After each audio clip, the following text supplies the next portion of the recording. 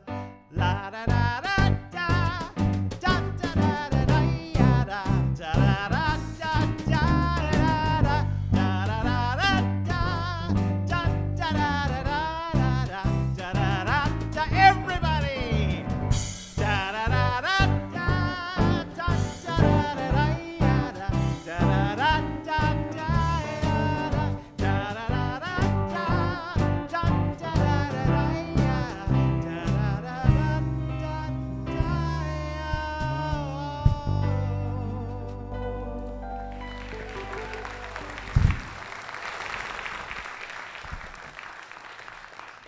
That is one of my favorite songs from Hamilton, George III. Mike Hammond, what a voice. And Paula Markowitz, terrific.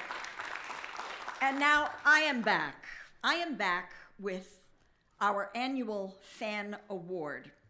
Every year, for the last 14 years, Upstage Lung Cancer has bestowed this award on someone who has shown exceptional leadership in the fight against lung cancer. It could be somebody who's been an incredible advocate, or for conducting outstanding research and providing treatment, or for the courage to speak out and raise awareness.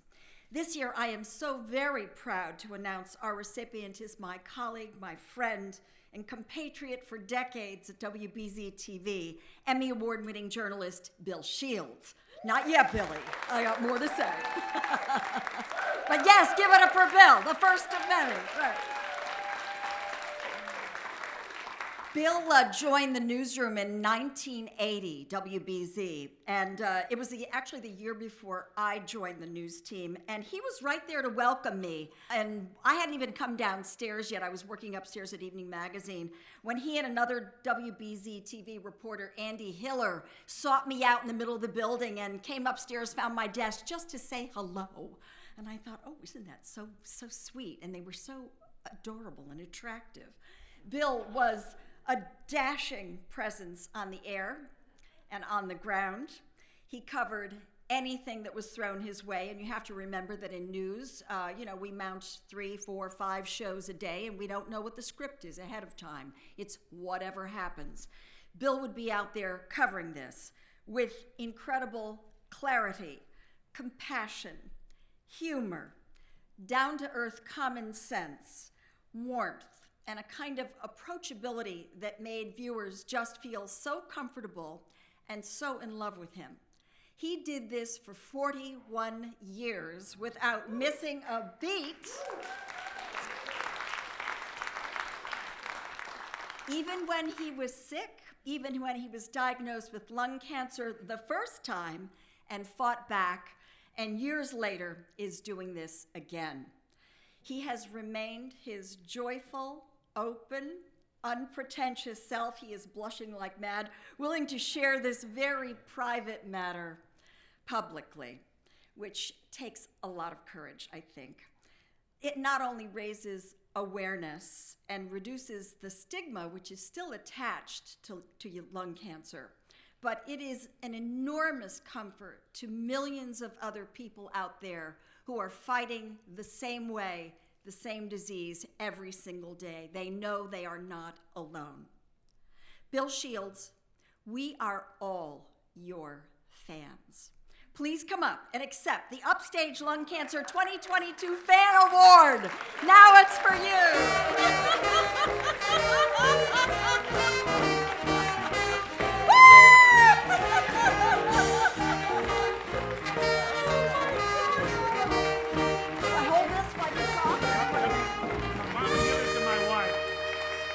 Right there. Okay, Joyce forgot one thing. Let me set this down here. I'm still going through a little chemo, so I'm a little like this, you know what I mean? I'll try to keep the F-bombs to a minimum. Joyce forgot one thing about that day Andy Hiller and I went up there and found her. I just moved here from Texas, and when Andy left, I asked her out. She was my first attempt at going out in Boston. And she took a look at me, Get your dusty ass back to Texas and clean your boots while you're at it. But we remain good friends for all these years. And that's true. You said, no, I'm hooked up. I think she was already with Andrew. She did real good. I was already engaged. Yeah, she was with Andrew. So I missed my chance. What was that? Was that Debbie Kim? But, you know, as it turns out, I also outkicked my coverage with my wife, Catherine. Okay, this is going to piss her off, but won't be the first time. Stand up, honey.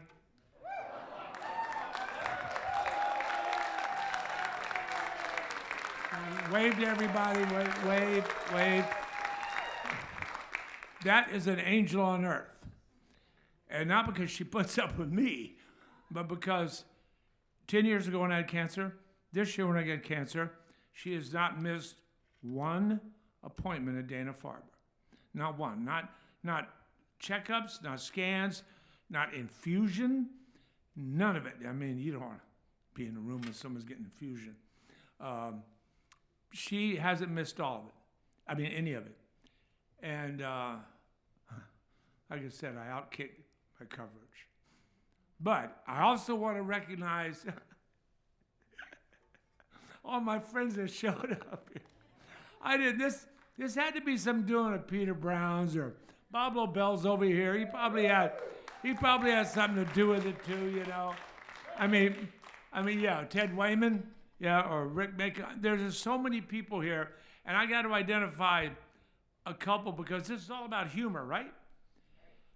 Humor played such a role in my recovery, and according to the doctor's beating.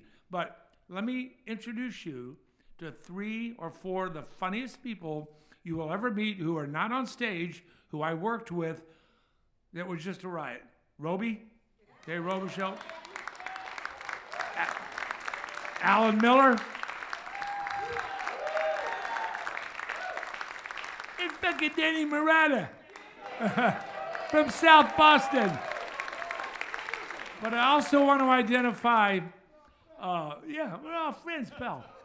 I want to identify 2 of the women that have brought me more joy in my time at BZ and going through chemo by way of sending me risque jokes. They are 2 of the most unfiltered people besides me that I know. Debbie Kim and Azita Garamani.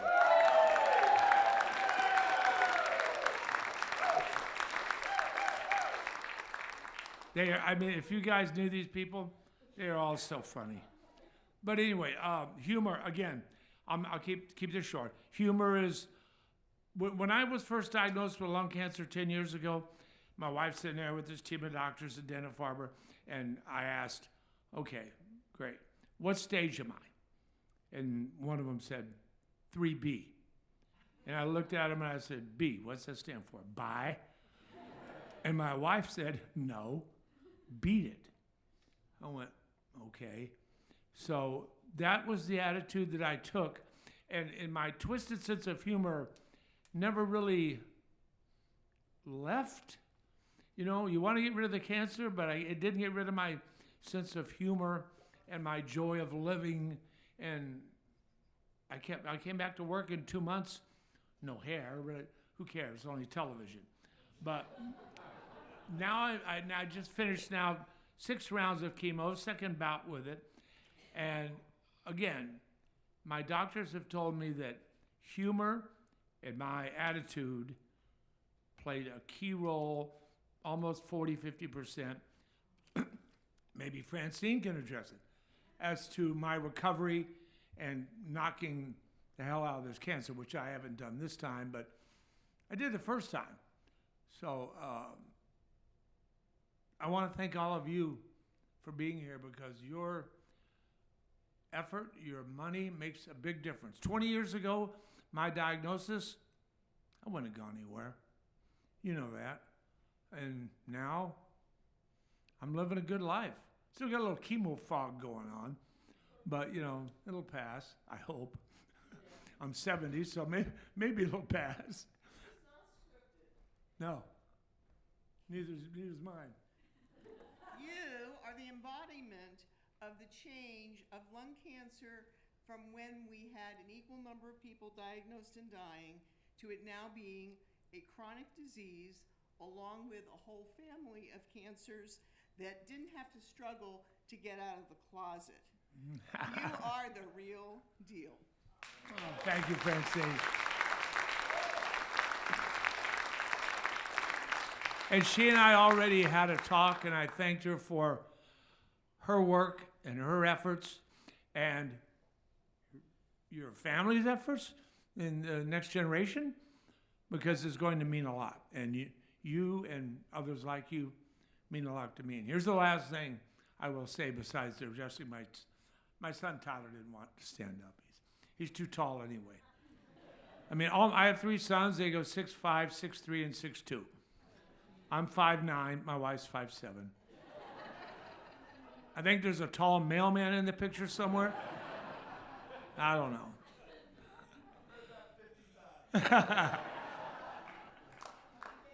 But anyway, without thanking all of my friends from BZ and Channel 5. There are some Channel 5 folks here. Ted Wayman. We love you, Billy Bob. You know, they still call me Billy Bob. It's been 42 freaking years since I came from Texas, and it's still Billy Bob. You know, and there is no...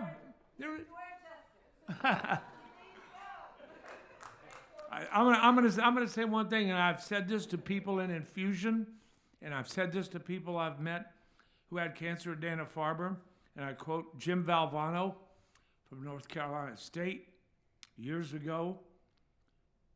He said, "Never give up. Never, ever give up." I won't. Thank you.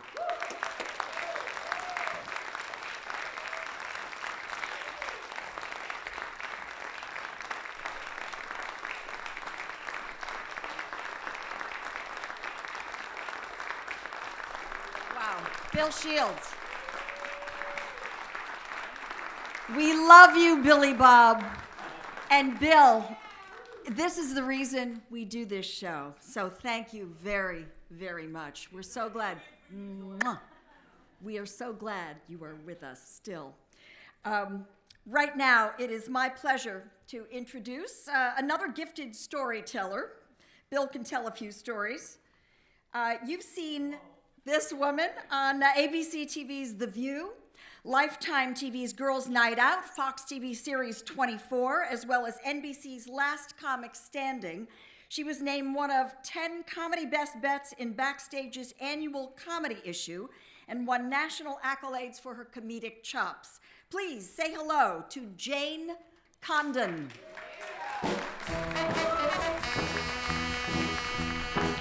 Oh.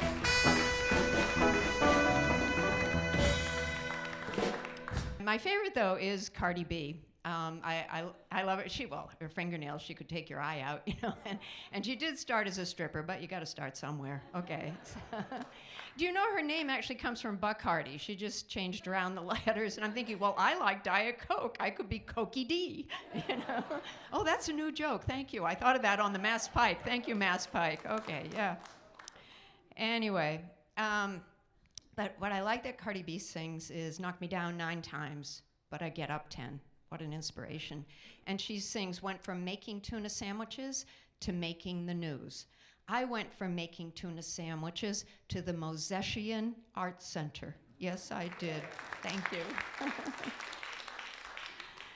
And I do a wide variety of shows. And I did a show for a group of young moms, and they were so sweet and so stupid. Very concerned about potty training.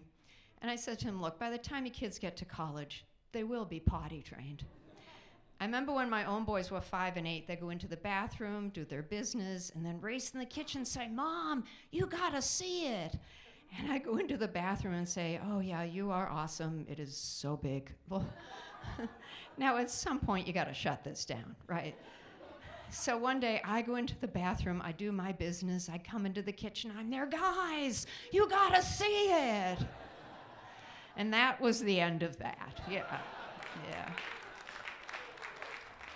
I also did an assisted living center in February, and they were so adorable, and they were so grateful to have someone come see them. And there was a woman in the audience who was 90 years old, if she was a day, and she had on leopard print high boots. Now I'm thinking to myself, I wonder where she's going after the show, you know. But she also had on a golf visor and sunglasses, and I said to her, so are you like a former movie star? And she whipped off the sunglasses and said, no, glaucoma. Oh, sometimes the audience gives me the material. Oh my God, she was so funny. So anyway, back to my son. I love my son's first high school girlfriend. What a doll. She comes over, she fills the house with estrogen. All of a sudden, everybody is nice to me. They say please and thank you, and everybody wears underpants. And then one day she dumps my son. So I call her up, and I'm there, look, can we still see each other? My older boy graduated from college where he majored in religion. Religion, shoot me now. So the job offers are just pouring in. After college, he moved back in, because I guess once you feed them, they keep coming back. Very interested in money now that he doesn't have any. He said, Mom, how much do you make? How much does Dad make? What's the house worth? And I'm thinking, is he planning to kill us? So I always thought I'd have girls. They were supposed to be Kate and Elizabeth, and then God gives me these people. And there's so much I don't understand about boys, like why would anyone want to blow their nose into a boarding pass? Why? Here's what I do know about boys is they like breast. Am I right, sir? Yeah. The guy next to him's there like, I'm so glad she didn't ask me that question. Okay. And they don't care if they're real or fake. No concern for the country of origin. None. They also think passing gas is hilarious. Who can do it the loudest? Who can do it the longest? A woman at least has some sense of shame. And she'll say, excuse me. Or she'll run out of the room and say, I think I have a phone call. That's it. That's all we do. Not my son. My son is there, Mom, it's coming. And it's a big one. And there, honey, thank you for sharing. You know, just because you came out of me does not mean that Mommy loves everything that comes out of you. So I had teenagers and I survived. Does anybody still have teenagers? A few people? Oh, we will pray for you. We'll pray for you, yeah. And anybody have toddlers, the little ones, right? They're just so sweet, although they do become teenagers. Okay, so all I want to say to the parents of toddlers is buckle up. Because little kids, little problems. Big kids, drinking problems, yeah. And a quick question. Who do you think's worse, teenage boys or teenage girls? Just shout it out. 95% of the time, people do say girls. And my girlfriends who have girls say, well, they are complicated. And when they have a problem, you have a problem. Honey, who do we hate this week? And who does Mommy have to kill to end all of this? Yeah, oh gosh. And I read in my local newspaper, the Police Blotter. I love the Police Blotter. I like to find my friends. Not my family, but I like to find my friends. And this woman was arrested for locking her 15-year-old daughter out of the house. And I'm thinking, I want to hear the mom side of the story. Yeah. So this is my impression of a teenage girl. Did you see my Instagram? Did you see it? Did you see it? Did you like? Did you comment? Did you share? Jenny doesn't like it. I hate Jenny. I hate all of her family. I don't think you should talk to her mother. Oh, look, Jenny just liked my Instagram. I love Jenny. I've always liked Jenny. Can Jenny sleep over on Friday night? Yeah. Now, this is my impression of a teenage boy. Can I go now? You know what I like about boys? They're simple, right? You give a boy a hot dog, all he wants to know is there another hot dog? Complicated and simple, yeah.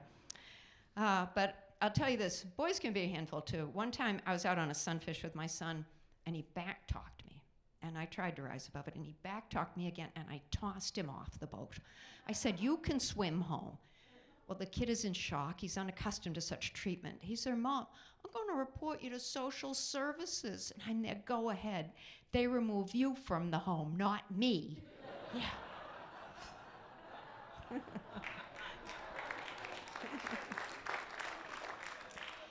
But you, Catherine, you know this with the boys. Every once in a while, in a blue moon, they'll do this. Hey, Mom, come here. Come here, Mom. Who loves you, Mom? Huh? You and me, Mom. I'm going to take care of you. Oh, God. And that makes it all worthwhile, right? Yeah. Oh, dear. So, let's see. Some people say I'm ADD. I prefer to think I'm just enthusiastic. It is possible, but I am undiagnosed because I couldn't sit still for the test. Yeah. We do have OCD in my family. I don't want to say who, but it rhymes with husband. Don't tell. Okay, yeah.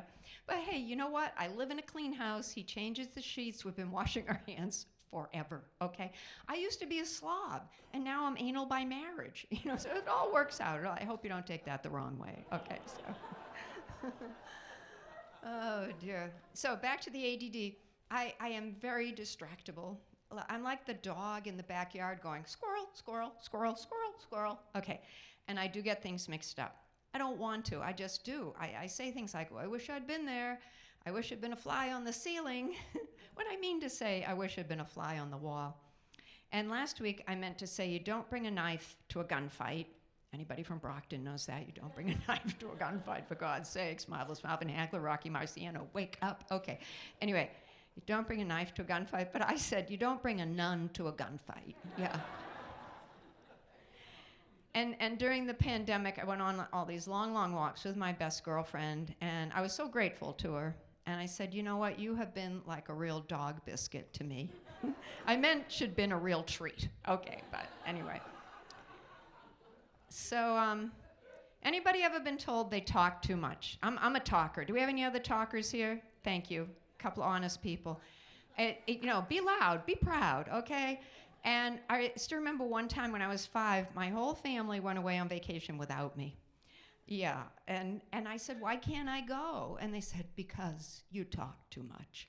And so they leave me with my Irish grandmother, Bridget McDonald, and I said, Grandma, do I talk too much? And she said, Jesus, Mary and Joseph, sit down and shut up. And Grandma knew me. Anyway, years later, I'm asking my best girlfriend, because your girlfriends will tell you the truth. And she said, well, Jane, do you remember that one phone call we had that lasted 7 hours and 17 minutes? And I'm like, I thought it was more like 4 hours and 14 minutes. But, my family did get it right. I am a little chatterbox. And even my dad would say, Janie, you could talk a dog off a meat wagon. Yeah. And they used to pay me to be quiet. The talkers, anybody ever pay you to be quiet? They would pay me. We'd be going from Brockton down to Falmouth to Old Silver Beach, right? I think it's about an hour and a half. And they give me a quarter one way to say absolutely nothing. Absolutely nothing. That wasn't easy. And it was a whole $1 round trip, but I never got the $1. Because inevitably we'd go by Brockton Hospital and I'd say, guess who was born in that hospital? And they'd say, you were, Janie. We know, yeah. So I am an empty nester. Do we have any empty nesters here? Yes. Oh my God. I was sad at first for, a couple of minutes. And then I realized the remote is mine, the house is mine, it's all mine. And then my husband retired. And he's home now all the time. Oh, joy. He's hanging around the house, my house, telling me what to do. He comes into the laundry room, my laundry room. He's there, Jane, you separate the lights from the darks. And they're, oh, thank you for clearing up that mystery. 40 years. Oh, no. Yeah.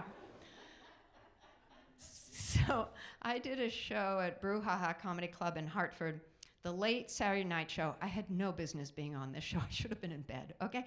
And I said, do we have any empty nesters? And they said, no. And I said, am I the oldest person in the club? And they said, yeah.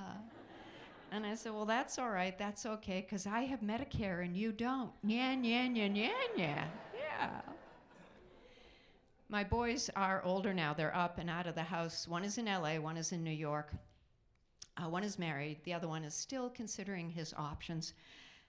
Bottom line is, I have no grandchildren. Just, clap if you have grandchildren, okay? I'm just so envious of you. Please don't show me the pictures, okay? I'm not right. But if I don't get a grandchild soon, honestly, I'm going to order one on Amazon. I've just had it. I've had it with weight. I'm going to do Prime delivery because it gets there faster. All right. Now, the boys are in their 30s now, which makes it really hard to believe that I'm 46, because I'm not, okay? But anyway, they still don't know the difference between whole and term life insurance. So I sit them down. I say, how many times do I have to tell you? I don't know either. Nobody knows. The insurance guy doesn't know. Nobody knows, yeah. My little one is in the video game business. And I came up with a great idea for a new video game. Do you know Grand Theft Auto? Okay, so how about this? Granny Theft Auto. In which Granny steals a car because the kids took away the keys to her car. You know? So she's driving along, excuse me. She's driving along. She's there, Agnes, I'm coming for you. You and your walker. Bam, splat, yeah. So, Granny's very aggressive when she's in a video game, yeah. You should have met Bridget McDonald. You wouldn't be surprised by this, yeah. So, what I want you to know about me is the first third of my life is all about my crazy family. We had some drinking problems. I mean, nobody was an alcoholic. We just had drinking problems. And I say that because I've been the designated driver since I was 11. Second third of my life, all about my semi-normal family, my husband and the boys. And the last third, it's all about me, baby. It's my turn. And that is why I'm here tonight. This is where I want to be. Thank you. And it is a wonderful time in my life. I mean, really, look at me. Tampon free. Yeah. I can't get pregnant anymore. It doesn't get any better than that. Yeah. And my husband is very cute. I married up in looks. His initials are KGB, so he doesn't monogram a lot, you know. Sometimes he gets things out of proportion. Do you know people like this? He'll be there, Jane, you left the light on in the kitchen. Which to me sounds like, Jane, there's a body in the kitchen. There's a new survey out. It says the average married couple talks for 4 minutes a day, and I'm thinking, is it really that long? You gotta wonder why people get married. I think a man looks at a woman and thinks she loves me, she adores me, she's just like my mom. Whereas a woman looks at a man and thinks, I can work with this. Yeah. You ever ask your spouse a no-win question? I said to my husband, honey, are you physically attracted to other women? This is a no-win question. It's like saying, am I getting fat? If he says yes, he's in trouble. If he says no, you know he's lying. Nevertheless, I say, honey, are you physically attracted to other women? Well, he looks me straight in the eye and he says, oh no, dear, I am blinded by your beauty. That is the correct answer, young men, yeah. I always like to test people how long they're, I've been married 44 years. Can anybody beat 44 years? Oh, how many? 47. Wow, 47. God, you look younger than me too. And it doesn't all have to be the same person. It's cumulative. Okay. Anybody beat 47 over there? How many? 50. 50. Wow, okay. How about you? 52. I gotta step out of the light. Anybody else? There's somebody up there? 56. Oh my God. Anybody? You, sir? Good. I think we have a winner. Do we have a winner at 59? Oh my God. Do you want to tell us your name and? Oh, did I miss it? 62. Oh, excuse me. I live in Connecticut. Math not very strong. Okay. You're 62. And how many are you? Oh, okay. But you'll get there. It's okay. But I got hope. 62. Okay. What's your name? My name? Yes. Stu McCallum. I'm hard of hearing. Oh, no problem, Stu. You're here. Is your wife here? No, just what's going on. Oh.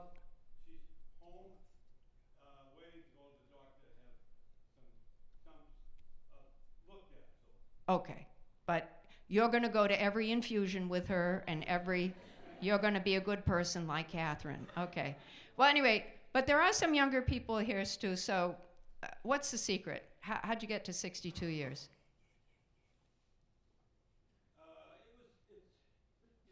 It's bumpy road. Stu, you're the most honest person I have ever asked this question. I love the Boston people. Did he just say it's a thing called love? Okay, I'm going with number one. It's a fucking bumpy road. That's what he really said. And then he said something about love. I don't know, but anyway. Congratulations to Stu. Give it up for Stu. So I always ask people this question, and there was a British couple once, and the guy said, "We've been married for 18 years, but with the wind chill, it feels like 22." I did a show in Atlantic City, a lady who married 41 years, and how'd you do it? And she looked up from the audience and said, "Well, I wouldn't recommend it." I did a show at Canyon Ranch, lovely health spa, Western Mass. This couple have been married for 67 years, and you two are amazing. Can you stand up? Tell us all your names. And the old lady couldn't get up, and the husband couldn't remember his name. It was awful. It was really awful. Yeah, that was a bad one. And the bad news about my husband is that he snores. Anybody live with someone who snores? Yeah, a number of people. There are people pointing. You can't see them. Here's my problem with it. Basically, I have been awake since 1978, okay? It's so bad I've categorized them. Basically, there are three. The first one is the cave, the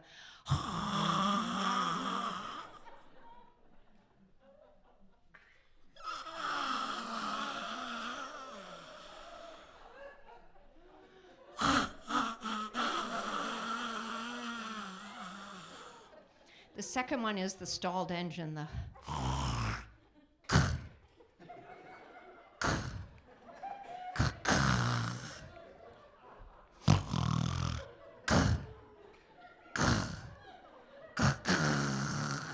I'm there, honey, don't die, who'll do the taxes. And the last one is the after-sex snore, the It doesn't happen that often, the after-sex snore. Myself, I started with the mammogram, and the technician said, "You are very photogenic." I love this guy. I'm going back next week. I'm going to do the other one. Then I went into my regular doctor to talk to him about this menopause thing, because I don't know if I really want to do it. He said, "Look, Jane, just get the T-shirt my wife has. I'm out of estrogen. I've got a gun." And I don't know about the rest of you, but I can't remember a thing. I'm the person standing at the top of the stairs going, "What the hell am I doing up here? I don't want to go downstairs. I'm just going to have to come back up. I can't find my glasses. I can't find my keys, cup of coffee. It's on top of the car." It used to be I could go to the mall, park the car, not remember I left it, and now it's like, did I bring the kids? I don't know. I'm doing everything I can to help myself. I take vitamin C, dong quai, ding dong, booba. I exercise, I diet, I meditate. I still want to rip somebody's head off. And do you know why the menopausal woman crossed the road? To kill the chicken. Should just had it. God damn you and that peep, peep, peep nonsense. But my favorite doctor of all is my gynecologist. I love this guy. His name is Dr. Jacobson. My sister likes to call him Fast Eddie. He's just funny. Okay, these are his jokes. At your cervix. Right, it's cute, right? Cervix with a smile. And he sings, he's there, getting to know you, getting to know all about you.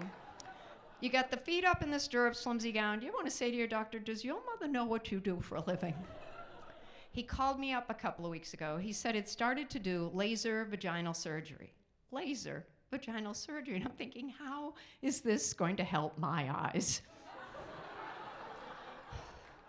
He's there, "Jane, it's all about tightening up the ladies down there, and it's very big in California." I'm there, "Oh, California. I live in Connecticut. I can't get any tighter down there."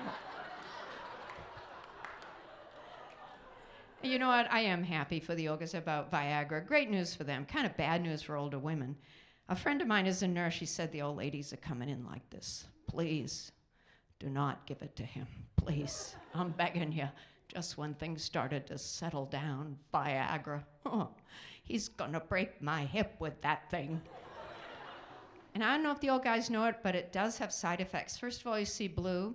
The other thing is it lasts for 4 hours. I have no idea what to do with the other 3 hours and 58 minutes, but I've enjoyed my time with you, and thank you all very much. Thank you.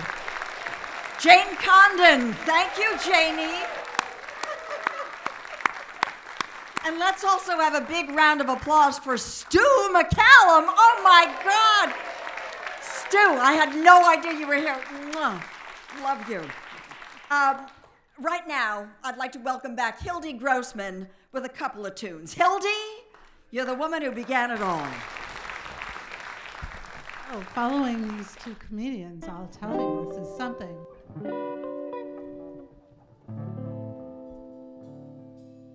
after one whole quart of brandy. That's a lot. Like a daisy, I'm awake with no bromo seltzer handy. I don't even shake. That's because I drink so much during the day. Men are not a new sensation. I've done pretty well, I think. Check out my band. But this half-pint imitation put me on the blink. I'm wild again, beguiled again, a simpering, whimpering child again, bewitched, bothered, and bewildered am I. Couldn't sleep and wouldn't sleep till love came and told me I shouldn't sleep. Bewitched, bothered, and bewildered am I.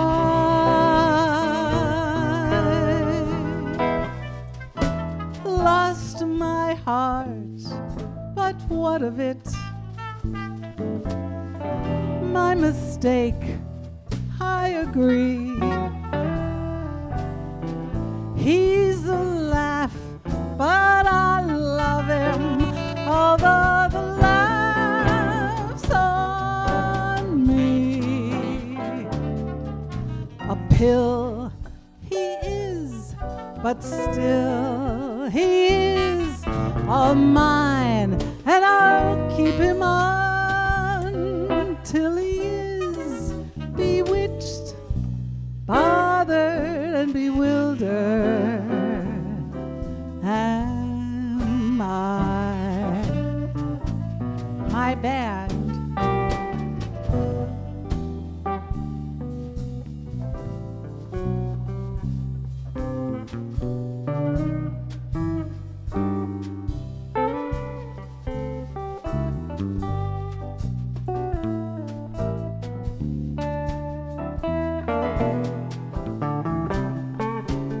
Go, Uncle Milty.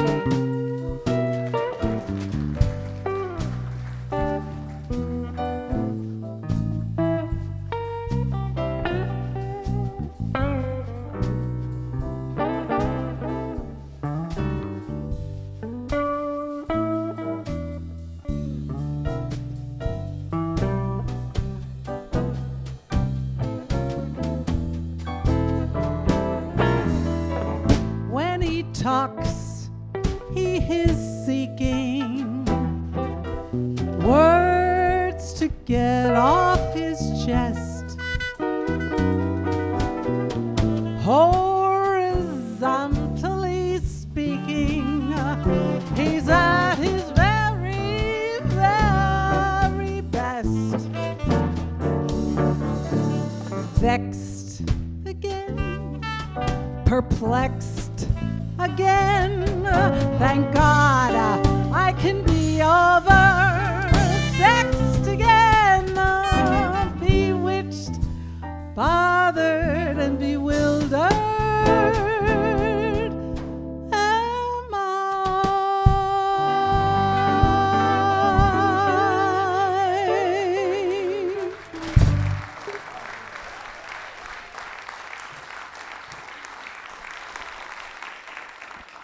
So I did have a vacation, finally, after years of COVID. I took a risk and went on this wonderful vacation to France and Italy. I got to speak French. Ah, c'est magnifique, oui. But I'm thinking it's time for another vacation. Don't you feel like you need a vacation, right?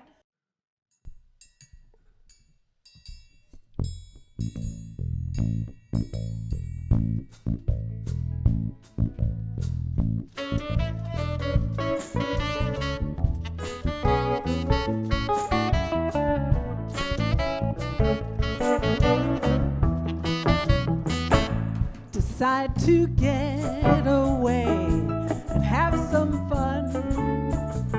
Book a room and catch a flight for 2 weeks in the sun.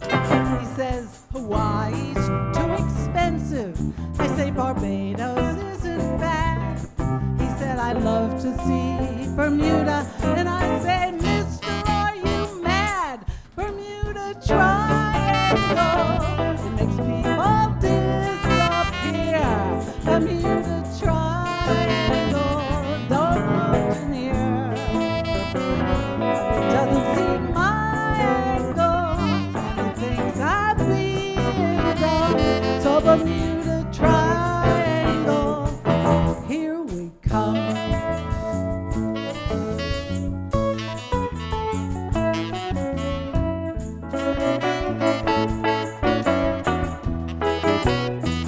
Lying with my sweetheart on the island sand, I look up and see him with a stranger hand in hand. And then I see him sitting on her blankets, and they're going for a swim. And when I run to find my sweetheart, I see him clinging to her limbs.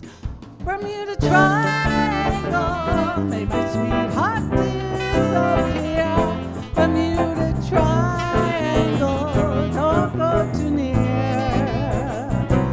That's to take my angle and see why I'm so sad. Oh, Bermuda Triangle, very bad.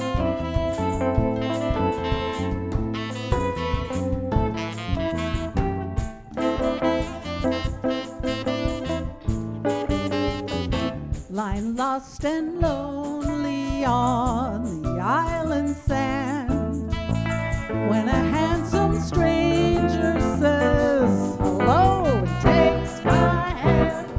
And soon he's sitting on my blankets, and we're going for a swim. When I ask about his girlfriend, he waves goodbye to her right then. Bermuda Triangle, don't disappear. Bermuda Triangle, don't go too near. While I'm looking at my angle, you can see why I'm so glad. Oh, Bermuda Triangle, not so bad. One more time. Bermuda Triangle, it makes people disappear. Bermuda Triangle, don't go too near.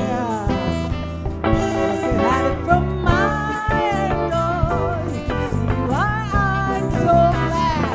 Oh, Bermuda Triangle, not so bad.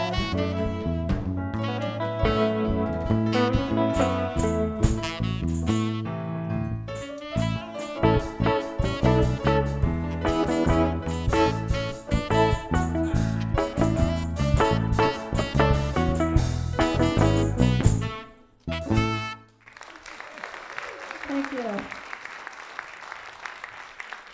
Hildy Grossman, thank you so much. Let's hear it for Hildy. Hildy is a lung cancer survivor herself, and she has put her lungs to excellent use this evening. But also her talent and her expertise to create this organization, which has raised so much money to fight lung cancer. So she is a genius at this. Hildy Grossman, we thank you. We wouldn't be here without you. Before our final song of the evening, please remember anybody with lungs can get lung cancer, and you do not have to be a smoker. So please give support for research so we can find and treat lung cancer early. Early is the key. Go to Upstage Lung Cancer's website, which is upstagelungcancer.org, to donate, and you can learn more there. You can also reach into your pockets and drop a bill into the baskets that are waiting outside with our volunteers. And remember, no donation is too large. Keep that in mind. And thank you all so much for being here. Really and truly, you are helping people you have never met, as well as This guy right here, everybody from WBZ TV, thank you for rallying together. We love you, Bill Shields. We love our comedians. Thank you to our ensemble, to our band, to everybody who was here tonight. And as the song goes, and we hope we've put a smile on your face, when you're smiling, you know the whole world smiles with you. There you go. That's it.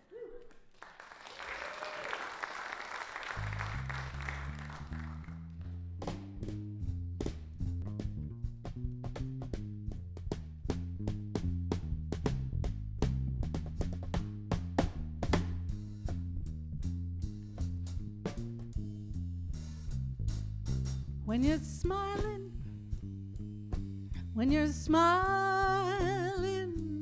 The whole world smiles with you. When you're laughing, the sun comes shining through. But when you're crying, you bring on the rain. Stop that sighing. Be happy again when you're smiling. When you're smiling, the whole world smiles with you. thank you so much. Joyce, what can I tell you? I love you, the best. Our wonderful cast, amazing band, our sponsors, and our wonderful folks at the Mosesian Center, and most of all of you for being here with us tonight. When you're crying, you bring on the rain. Stop that sighing. Be happy again when you're smiling.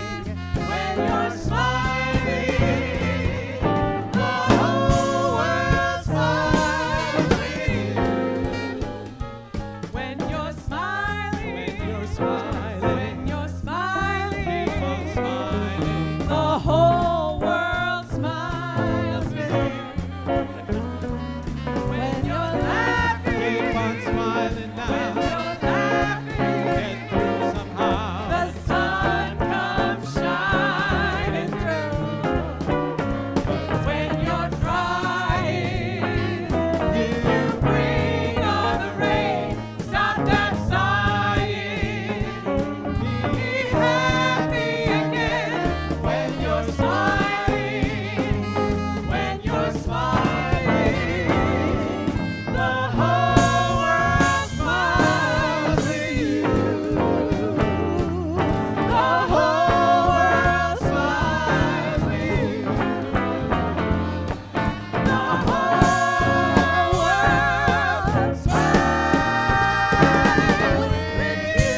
Well, we hope you've enjoyed our show.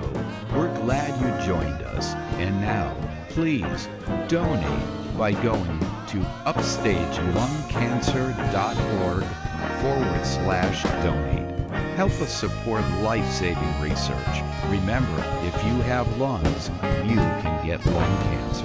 Let's find it, treat it, and beat it. See you next time.